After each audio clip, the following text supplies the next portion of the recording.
Welcome to ChibiTales, served with a side of bacon. Make sure not to burn it. Today we have some hilarious stories from r/TIFU involving unintentional mile-high clubs and exploding mice. Not in the same story though. This story comes from user IronCat12, where one guy's Friday morning goes downhill faster than the road to rock bottom. So it's 9 a.m. on a beautiful Friday and my girlfriend is sound asleep, trying to get some rest before her job interview. Me, being the good boyfriend that I am, decided to start her day off right by making her breakfast and coffee. What's her breakfast, you ask? Well, a nice pair of eggs, some bacon, and some buttered toast. This is where the fuck up begins. I put 4 pieces of bacon on the griddle and start the process. Deciding that I am a smart cookie, I multitask by also putting the bread in the toaster. A minute or two goes by and I flip the bacon over. It's already burned. Great start. I figure it's not too bad, so I let the other side cook for a second while I butter the toast. After I butter the toast, I take the bacon off and put it on the plate. It's too late. Not only is the bacon more burned than Satan's butthole, it started to get super smoky in the apartment.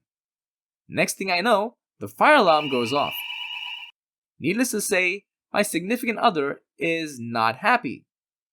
I turn off the alarm manually and tell her my plan, to try and minimize the damage. Too late. The fire alarm goes off again, and we start to scramble. She tells me to take the griddle outside to help clear up the smoke. I fumble and spill some of the grease onto the carpet.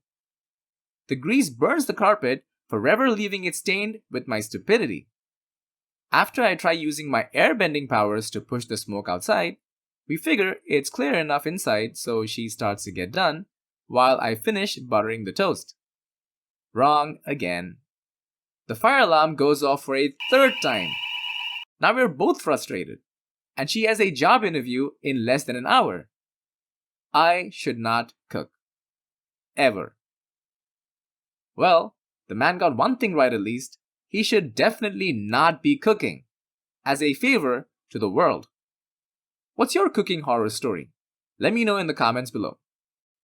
Our next story comes from user SpineChill, who tells us a spine-chilling story? I own a couple of snakes and they eat frozen mice. About 2 years ago though, I got a new hatchling for my collection. A really beautiful animal, but I had problems getting her to eat. She just wouldn't eat the mice I got her. I contacted the breeder that I got her from and asked what I could try. I was told that some snakes just don't accept dead food, so I should try and get the mouse to body temperature. Me, being a real smartass, thought the best way to do this was to just put it in the microwave for a couple of seconds. What wrong could happen, right? Wrong. I put the mouse in and selected the lowest setting. As soon as I hit the start button, the mouse exploded. I opened the microwave only to find that the mouse was gone. All I was left with was this slime that coated the whole thing from top to bottom. I had never smelled anything like this. We now have a new microwave. I learned from my mistake and only heat mice under warm water now. Whoa, that's not where I expected the story to go. Man, that was nasty. What was the stupidest thing you last put in the microwave? Don't lie, it was the aluminum foil, wasn't it? Our last story comes from user Ghettoceraptor. Ghettoceraptor? What is that, like a dinosaur from the hood? Anyway, where my dude effed up by almost murdering his coworkers. I used to work for a very large logistics company as a supervisor on one of their flight ramps. I was there for years and I had ascertained myself as an essential employee after some managers changed hands and things almost went belly up for a lot of us. When things settled, I became a catch-all assistant for the new manager and I would do a little bit of everything, mostly on my own discretion. I have to say that because a lot of the story may just seem like me wandering around an active flight ramp for no reason. If you assume that, you're right. But the important thing is that not only did my boss think I was working, but he also thought I was doing it very well.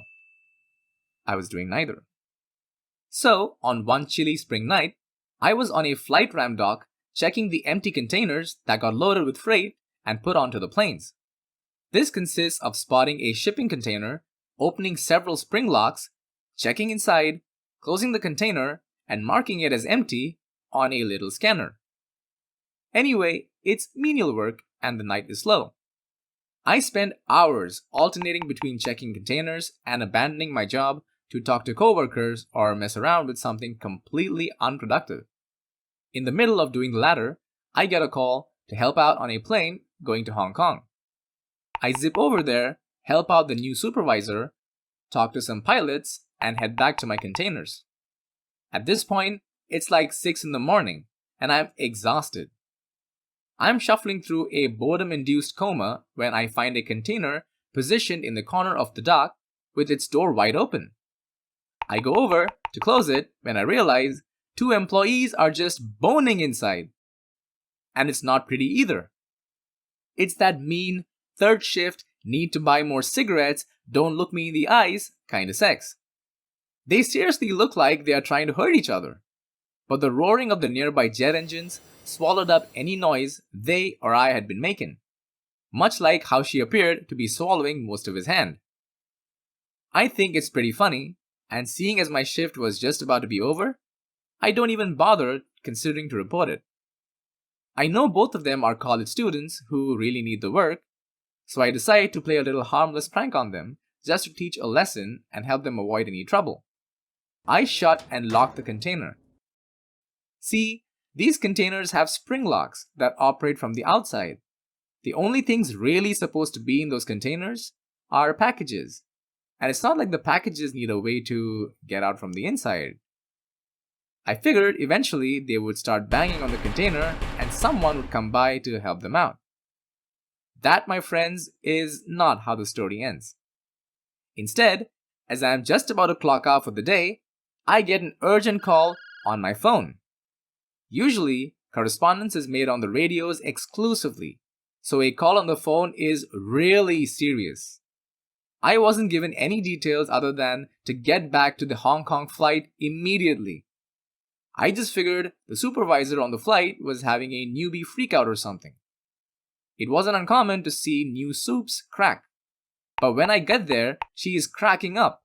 Like she is laughing so hard, someone is having to hold her up. Turns out, she was just finishing up the plane when she got directions to put some empty containers on the plane from a nearby dock. There are hundreds, maybe even thousands of containers she could have pulled.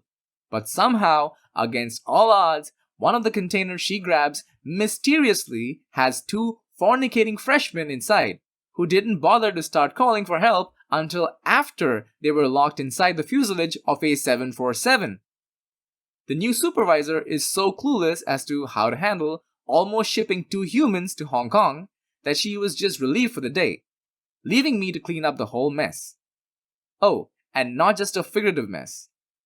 I spent nearly 4 extra hours on overtime having to write an incident report, finish the plane, and literally help the hazmat team mop up semen.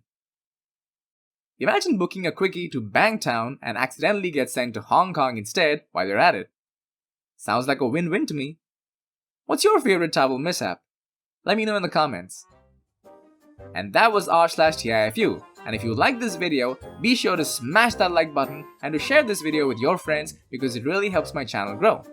And if you want to listen to more r/TIFU stories, hit the subscribe button and don't forget to hit that bell icon so you never miss an update.